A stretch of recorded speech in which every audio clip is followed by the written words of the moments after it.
Republicans are Nazis. Peak white cis male bullshit. Can you please leave? I saw this movie and I had to give my review on it because obviously I'm black and the whole movie is centered around racism in America. If you haven't seen this comedy documentary, we're gonna watch the trailer together, that way you have some context, and then we're gonna dive into my review and reaction on it all. Because honestly, there is a bigger message that this documentary is sending out, and they did a great job at nailing that, but more on that later. Be clear what's happening in this country. It's Nazism.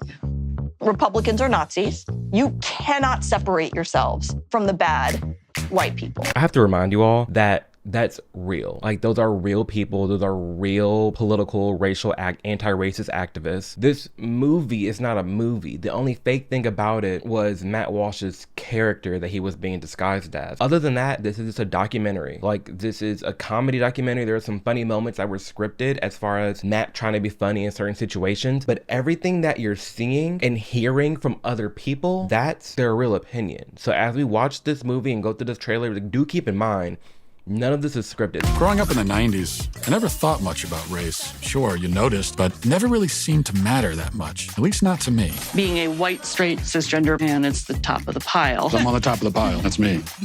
Am I racist? I would really appreciate it if you left. I'm trying to learn. I'm on this journey. Can you please leave? If I'm going to sort this out, I need to go deeper undercover. If I want to be an ally, I need to look like one.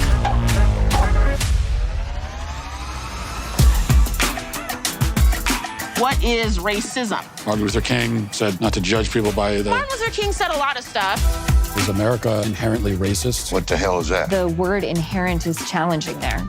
America is racist to its bones. All of the... So inherently. Yeah. The entire system has to burn. And I'm not going to even use save this country. This country is not worth saving. This country is a piece of shit. Oh, sorry. Sorry. They gon' say I'm racist. Joining us now is Matt, certified DEI. In those clips, like, he actually went on news stations. Like, that part's real too. And like, the movie's insane. It's insane. We're gonna make it through this. Anti-racist journeys. So I'll look around the room and point to who we believe is the most racist person in the room. We want to rename the George Washington Monument to the George Floyd Monument. Would you mind signing it? You will? What do you think about this issue of heteronormativity and how it intersects with the broader structures of racism in society? They gon' say I'm racist. What's up with white people? What are you doing to decenter your whiteness? Who's making it the center? Why are they doing that? And what you're doing is you're stretching out of your whiteness. Listen more for you in this field. White. Folks. White. Trash. White supremacy. White woman. White boy. White. Entitlement. White. Centering. White. Silence. Is there a black person around here? There's a black person right here. Does he not exist? They gon' say I'm racist. So that's the trailer to the comedy. They say comedy and then they also say movie, but it's literally a documentary. Like, the only fake thing was like Matt Walsh, like him dropping the plate, if you saw that. But at the end, he actually held like a course, like a DEI anti-racist course, and real people came to learn how not to be There's so much to get into, y'all, especially obviously from the perspective as a black man in America. So we'll definitely be getting into that. But as we go through this video, I do want you to know that there aren't necessarily any spoilers to the movie, because again, it's not like a movie that has a plot. Like, there is a sort of storyline that Matt's character follows as he's learning how to not be racist in America in 2024. Wild. But everybody that he interviewed, all the things that he went through, all the news broadcasts that he was invited to, all the DEI trainings, all the race classes, those were all real. And honestly, that's the most frustrating part about this entire movie. That's why I was so like just pissed when I left the theater, not because of the movie, but because of the people in the movie and the things that they were saying and how real it is. Matt isn't being hateful or bigoted. He is simply asking questions and letting everybody else speak for themselves. And that's exactly what's highlighted in this movie. So without further ado, let's dive into a few clips from the movie itself. My daughter's 4 years old.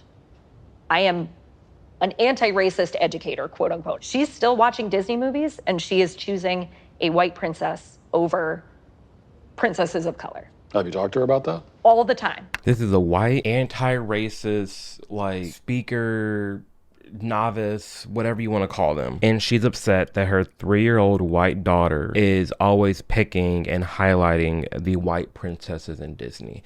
Have you ever thought that maybe she's just resonating with who she looks like? The same way Ariel, the OG Ariel, resonated with gingers because there weren't any ginger princesses. Mulan, Princess and Tiana. Like, sometimes it's not even all about race, especially when it comes to children. That is a specific example of someone wanting to be someone that looks like them. More likely than not. At that, there's only a limited amount of like POC princesses. So what do you want your daughter to do? Like, why are you focused on it? So why are you talking to your 3-year-old about how to not be a racist? My 3-year-old daughter is her favorite princess is Moana. Love it. It's a good sign. Yeah.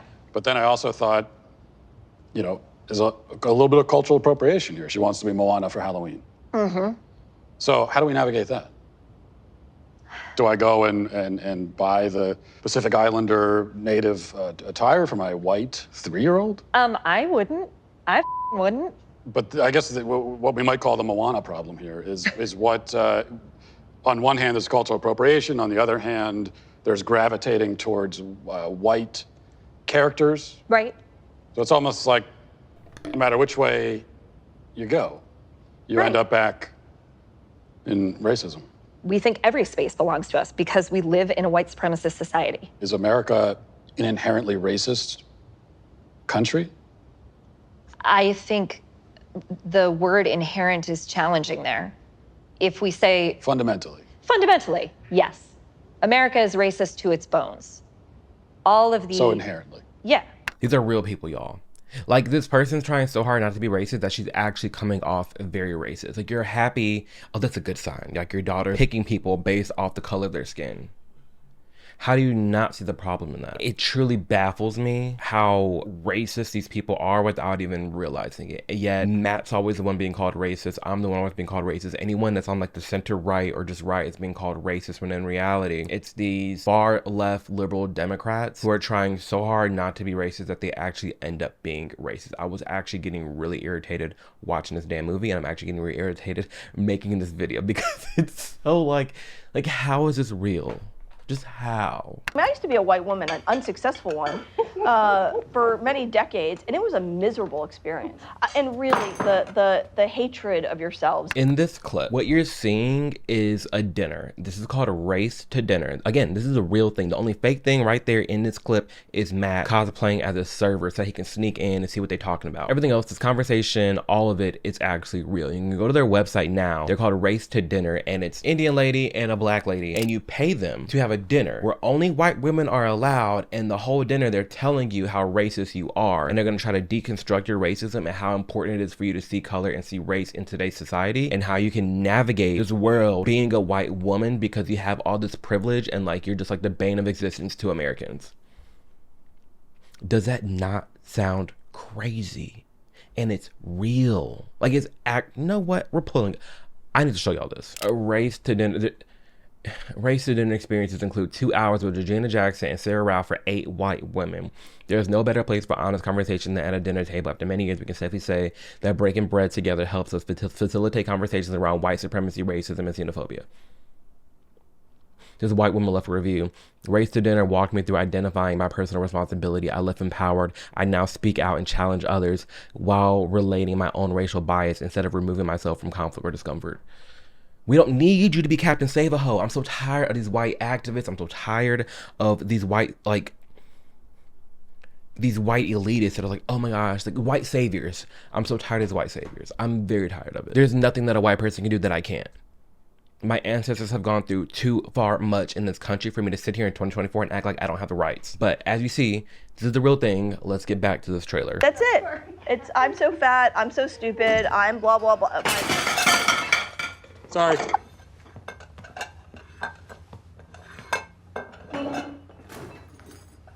Your kids are watching you, and they're watching you talking shit about each other, you know, raging against the machine or being silent or whatever the hell it is that you're doing or not doing, and they know that you're not doing shit for them. That's so important. That is so important what you just said.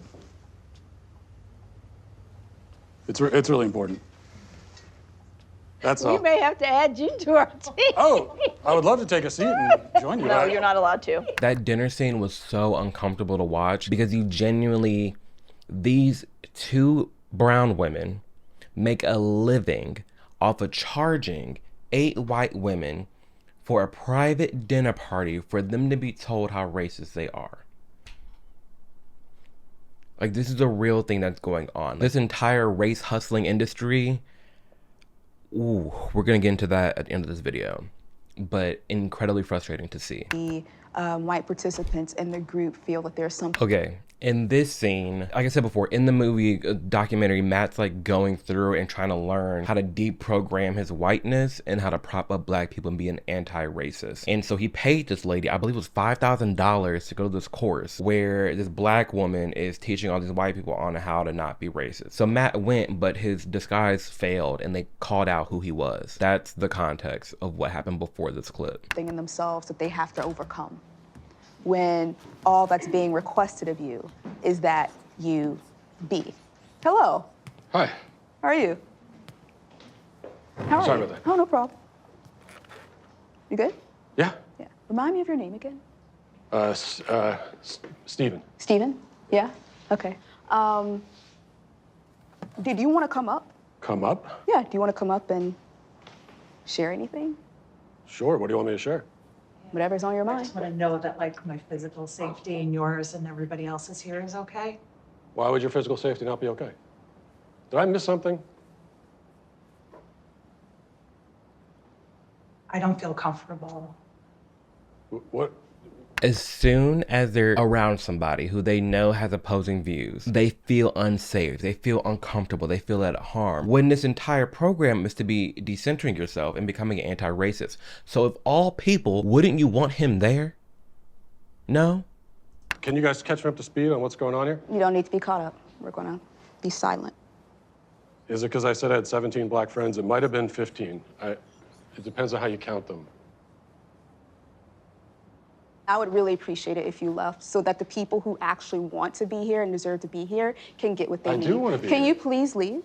I would like it if you left. I'm trying to learn. I'm on this journey. Come with me.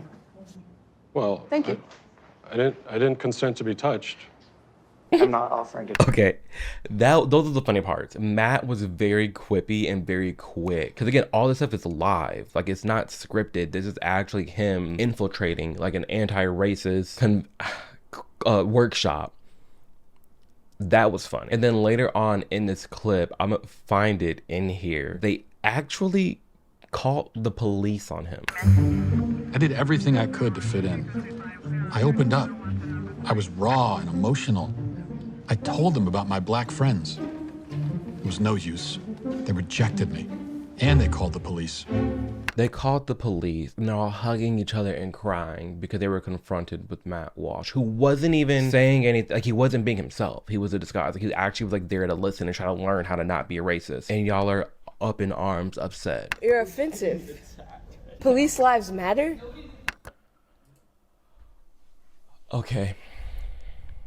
In the beginning of the movie, they show this clip from, I think, a year or two ago at Arizona State University, where you have this black woman kicking out two white people out of the multicultural space because they're offended by the police matter sign. And the context is important here because the person behind the camera, the black woman that's kicking out the two white people, he actually interviewed them in the movie. I'll put the screen grab here. But that's who's behind the camera, and Matt had to pay $5,000 to sit down and interview this person about what it means to be a white person in America and how to decenter that. For those wondering, I'll play the clip and be sure to subscribe to the channel because next week I have another video dropping of me reacting to a bunch of clips like this. A bunch of the anti-racists and the woke people just having a fit. So we're gonna get into racism, TikTok, and that whole world, but without further ado, let's see what happened in this video. You have the same sticker. We're just trying to do school. What? You guys have the same sticker of the other. But this is our space. We've got a Police Lives Matter sticker and we're getting kicked out. Can't do school. Nobody's kicking you out. Yeah, you just said we have to leave. No, I said...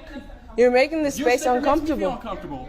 But you're white. Do you understand what a multicultural space? It means you're not being centered. White's not a culture? No. No, it's not a culture. It's white is not a culture. Say it again to the camera. You think whiteness is a culture? This is insane. So anyways, this is the violence that ASU does, and this is the type of people that they protect. Okay, this white man thinks he can take up our space, and this is why we need a multicultural space. Because they think they can get away with it. Look how dumbfounded they are. I would have been just as dumbfounded. I would have had Jamal would have came out. Jamal's my alter ego, my angry black man side. I would have had a fit, because you would think that we are past this and that these topics are so fringe, but it's not. This is real. This is really a clip of 2 black women kicking out 2 white people who are just studying, minding their business, because he has a Police Lives Matter sticker on his computer, and they're sitting on a floor of the library that is also used as a multicultural space, as if white people don't have their own culture, or there aren't many different cultures over in Europe where they all have the same type of melanin. Again, the most frustrating thing about this movie, and why I left so irritated and just in disgust, was because of the state of racism in America, and how I'm not even trying to be that polarizing here, but how the state of like Democrats and the left have become, and liberals mainly, regarding race. They're saying this is violence, and they feel at harm and threatened by 2 people studying. Stupid. This shit. I'm gonna sit here the whole time, and you can find somebody to kick me out. That's cool. We We're will. not kicking you out. We're asking you to leave if you have any consideration for people of color and or marginalized. So clearly don't. That I can go? Yeah, the whole rest of the campus, the second floor, the first floor, the whole MU, every single part of the campus centers you. This is the only space that you're not centered, and you're still trying to center yourself, which is peak white cis male bull. We're done here. If y'all want to watch the full video, you can, but it's 7 minutes of, again, 2 black women berating 2 white men for just existing. Could you imagine if it was the other way around? Imagine. And then one of the major clips that is not able to be shared, you have to go watch it in the movie, is Matt interview Robin DiAngelo, which if you're unfamiliar with who they are an author that wrote the book White Fragility that sold over 5 million copies. But she's like the main white woman at the top. Like, she sold all the most books. She has all these diversity trainings and courses on how not to be racist and decenter your whiteness, and how white this, white that. She's like a white Al Sharpton. Bingo. There we go. She's like a white Al Sharpton. We have black Al Sharpton, who acts a fool and pops up anytime a black man gets shot, and it's always like just race hustling and black victims this, black victims that. We hate being black in America. Robin DiAngelo is like, you should hate being white in America. Like, your whiteness sucks. And she's a whole white woman too. But regardless, in the movie, she actually I'll tell her to walk out. She actually pays reparations to Matt's producer. She goes in her purse and gets out $30 and hands this black man money for reparations, and has the nerve to put out a statement about this movie and how bad it is and how she felt duped, this and that. No one duped you. No one made you give reparations. No one forced you to do anything you didn't want to do. Matt didn't ask any harming questions. He didn't do anything other than let you give your viewpoint. He gave you you're in movies now, girl. Miss Robin, you are in movies across the United States of America in over 1,500 theaters, telling people what you think. That's it. You gave your opinion. He gave you a platform for people to go to your website and book your courses, and you talked about how Snapchat, Facebook, Meta, all these companies are paying for you to like do diversity trainings and DEI stuff. You just got a platform. So on Robin, let's get into what she has to say. She put out a statement about the movie, about being in it. Let's see something that she had to say. Matt asked what I thought about reparations for Black Americans.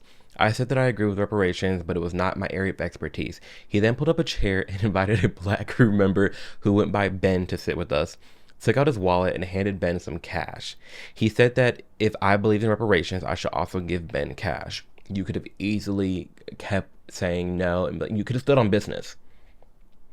While some Black people have asked white people to engage in reparations by giving directly to individuals, reparations are generally understood as a systemic approach to past and current injustice. The way Matt set this up felt intended to put Ben and I on the spot, because Matt was pushing this on us. I expressed my discomfort and checked in with Ben to be sure he was okay with receiving cash in its way. Ben reassured me that he was, so I went to my wallet and handed him cash, and the interview ended. If you didn't want to give reparations like that, you shouldn't have. You should have just stood on business and said, hey, this is why I'm against this kind of reparations. And you honestly would have been more real. You would have made more sense. But instead, you caved. You have no one to be mad at but yourself. She continues, I was so unsettled by the way Matt manipulated the last scene that I emailed the contact person who went by the name of Lee Hampton to explain that this scene was an example of reparations that could mislead viewers. If it could mislead people, why did you do it? I asked that they not use it in the film. and shared several resources overviewing legitimate systemic efforts for reparations. He assured me that he understood that he had not yet decided whether to address reparations. He never again contacted me or answered an email. He didn't have to. You signed your release waivers. You did what you did. And that's that. She goes on, after the sequence of events and discussing it with colleagues, I realized that they had lied about their agenda and I had been played. I spread the word on my networks. Unfortunately, last month, I started receiving hateful and misogynistic emails. Some reference to Daily Wire, Ben Shapiro's website, which announces the film is indeed being released. It is not titled Shades of Justice, nor is it meant to support the anti-racist cause. It is a Borat-style mockumentary titled Am I Racist and designed to humiliate and discredit anti-racist educators and activists. I'm sorry.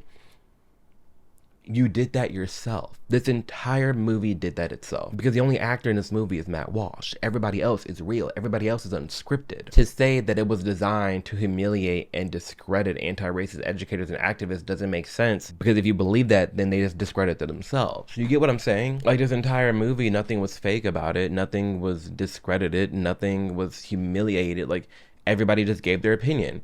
And if one feels humiliated by the things that they said, they need to look within and realize what they're actually doing in the United States of America and pushing forward this racist agenda across this giant marketing scheme and huge industry that is race hustling. 28 years a black man, I can assure to you that I'm not living in the America that my ancestors were. Let alone 50 years, let alone 100 years, let alone 150 years. I am their dream. I'm surrounded by golf courses and gated communities, plantation this, plantation that. I assure you, especially being in the Deep South, that I am about 20 feet above hundreds of dead black bodies who were once slaves in this country.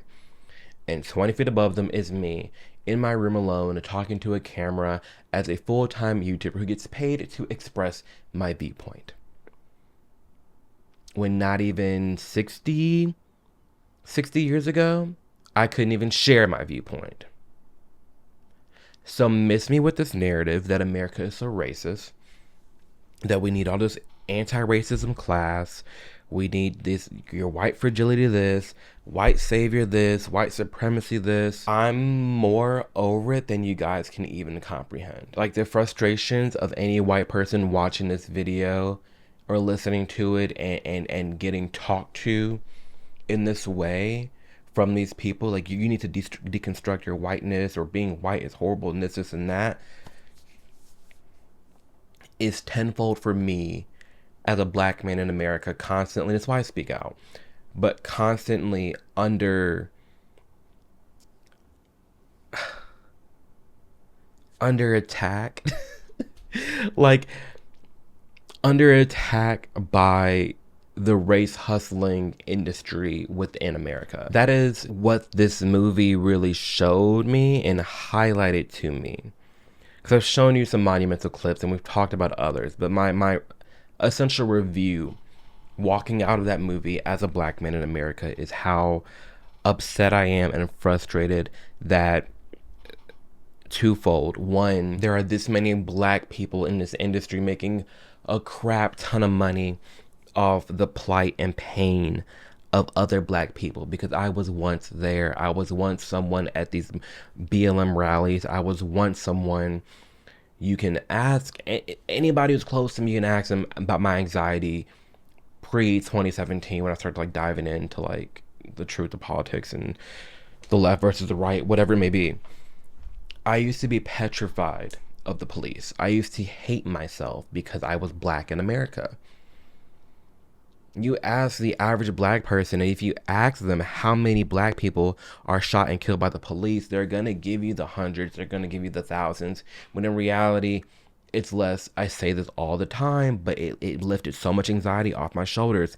It is less than the amount of people who get struck by lightning. My life is not at harm by white people in this nation. There is no white man above me pulling strings. Is there corrupt governments? Is there corrupt people in our world? For sure.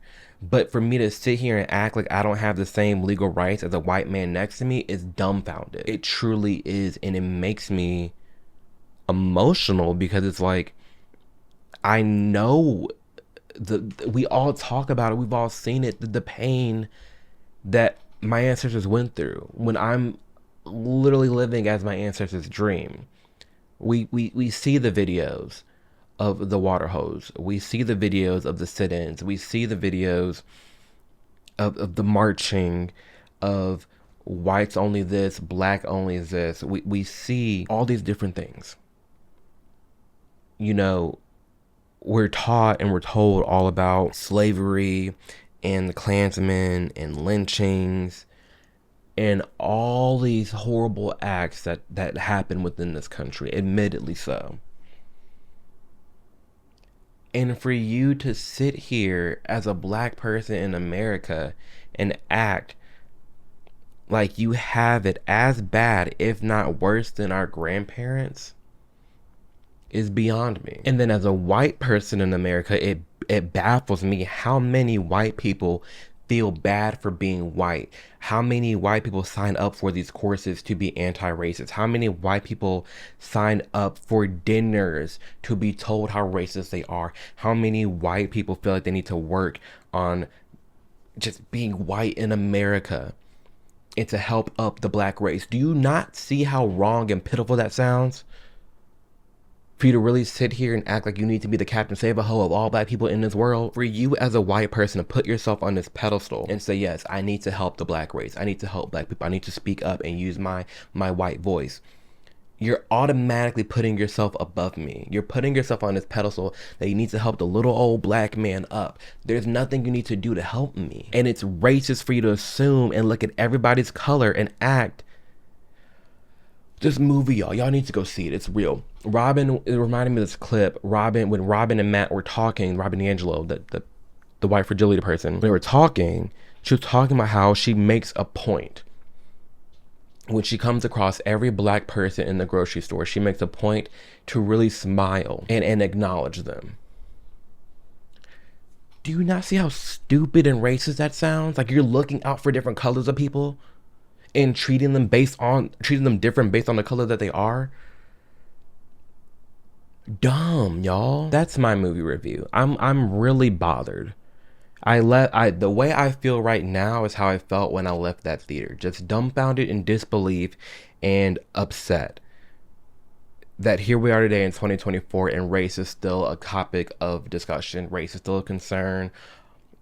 All this DEI crediting, all this race hustling, race, when I just want to be acknowledged for the person that I am deep down to my core.